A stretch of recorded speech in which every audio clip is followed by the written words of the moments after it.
"Wake up, Rip Van Winkle." Daylight's wasting. The booming, cocky voice of recruit Chad echoed through. "The Metro Public Shooting Range. I've got a crisp $100 that says, you. Can't even hit the 7 ring? Forget the bullseye." Hey. Stood flanked by 3 buddies, fresh out of basic, on leave, and swaggering around the civilian range as if it belonged to them. Their gear was spotless and clearly new, high-end plate carriers without plates, drop-leg holsters hanging awkwardly low, and ballistic sunglasses. Worn indoors. In Lane 5, 76-year-old Stan quietly loaded his magazines. His movements were slow, deliberate, almost fragile.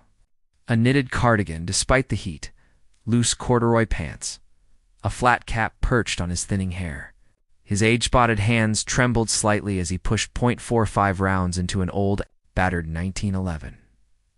To the young recruits, Stan looked like a walking invitation for mockery, a confused old man who probably shouldn't even be handling a firearm. They noticed the trembling fingers, the thick Coke bottle glasses.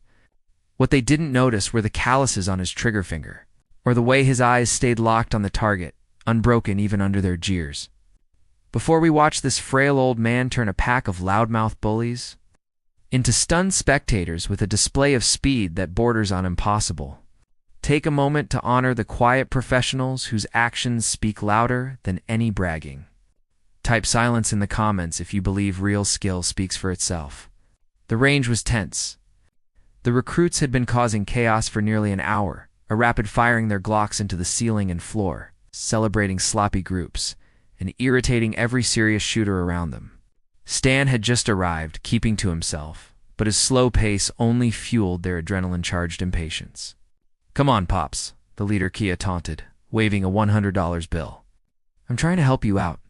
You look like you can barely lift that antique clunker. 1 shot, 10 yards. Hit the red, you get the 100. Miss, and you pack up and give us your lane. We need room for dynamic drills." Stan stopped loading. He set the magazine down and turned to Kyle, adjusting his glasses. "You want to gamble on shooting?" His voice was dry, brittle like leaves scraping across pavement. "Doesn't sound very safe, son." "It's totally safe," Kyle snorted, glancing at his buddies who were barely containing their laughter. "I'm not losing. Look at your hands. You're shaking like a washing machine. Just trying to save you the embarrassment. Take the bet, take your shot, and go home to watch Matlock." Stan looked at the money. Then at the target, a standard B-27 silhouette at 7 yards. Red center, barely 3 inches wide. "1 shot," he said. "Hardly seems worth putting on my hearing protection." "Tough guy," one of the recruits mocked. Stan reached into his pocket, producing a wrinkled wad of cash. He counted out 5 $20 bills and placed them next to Kyle's 100. "Tell you what," he said, a spark of mischief lighting his faded eyes. "Make it 5 shots. All 5 in the red. If even one lands outside, you take my money and I walk out.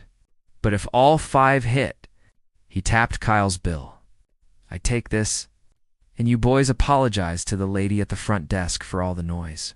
Kyle blinked. 5 perfect shots? From those shaking hands? It was free money. "You're on, old man," he grinned, slapping his money down.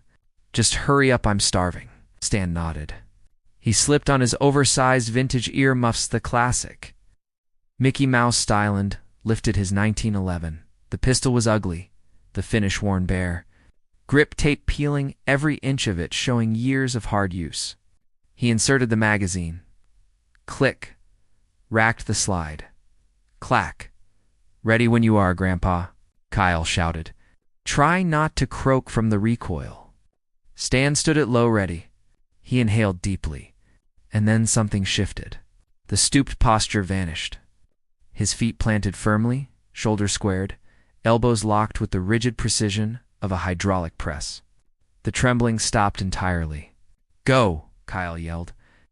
What followed wasn't 5 separate shots.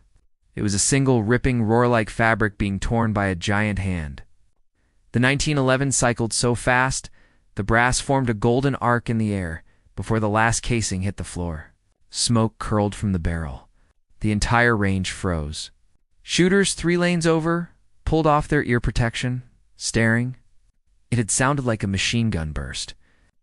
Stan didn't move. As the slide locked back, he dropped the magazine, cleared the chamber, and placed the pistol on the bench as calmly as setting down a cup of tea. Kyle and his friends looked at the target, then they laughed. "You missed," Kyle crowed, pointing downrange. "I heard 5 shots." "Well," Kyle scoffed, "it sounded like one big boom. But look at the target 1 hole. You dumped 4 rounds into the dirt." From the firing line, it really did look like a single, slightly oversized hole dead center in the bullseye. The rest of the target was untouched. "You got lucky with 1, Kyle sneered, reaching for the cash. "But the bet was 5 hits in the red. You only landed 1. Thanks for the lunch money, Pops." "Hold on," Stan said quietly, his hand clamping down on Kyle's wrist with startling force cold, unyielding like a steel vise. "Go look." "I don't need to look," Kyle snapped, yanking his arm. "I saw what happened. You panicked. You slapped the trigger and threw rounds everywhere." "Check the backstop," a deep voice ordered from the control booth. It was Big Mike. The range master, a retired sheriff built like a refrigerator. He hit the switch, and the target carrier whirred forward. The recruit stood smirking, ready to celebrate. Stan simply polished his glasses as the target reached the bench. Those smirks evaporated. The hole in the bullseye wasn't smooth or round. It was a shredded cloverleaf cluster. The paper around it was scorched and torn, and it wasn't from 1 bullet. "Count the ridges," Big Mike said, tapping the ragged hole with a pen. 5. The recruits leaned in, their faces drained of color. 5.45 rounds had punched through the same exact point, leaving a single brutal tear no bigger than a quarter. That's impossible," Kyle whispered. "No one shoots that fast. And definitely not that tight." It sounded like full auto. "That," Big Mike said slowly, "was a bill drill on steroids. Those splits were maybe 1800ths, maybe faster." He looked at Stan with open admiration. "Boys, you just got hustled by Stan the Buzzer Kowalski." "Who?" one recruit croaked. "Stan Kowalski," Mike repeated. 5-time IPSC world champion. Back in the 80s, he was the fastest man alive with a 1911. They called him the Buzzer because, by the time the timer beeped, he'd already finished the stage. He used to tour with Bob Munden. He didn't miss. He just stacked rounds in the same hole to save target tape. Stan gave a modest, almost bashful smile. "Bit rusty," he murmured, rubbing his shoulder. "Used to keep them inside a dime. That's more like a quarter. Getting old ain't easy." Kyle looked from the target to the gun to the old man before him, his arrogance dissolving into a cold, crawling dread.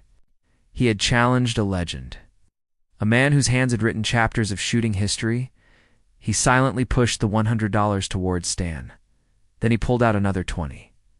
"What's that for?" Stan asked. The apology, Kyle muttered, staring at his shoes. "For the front desk lady, and for you, sir." Stan took the money. No victory speech. No smug grin.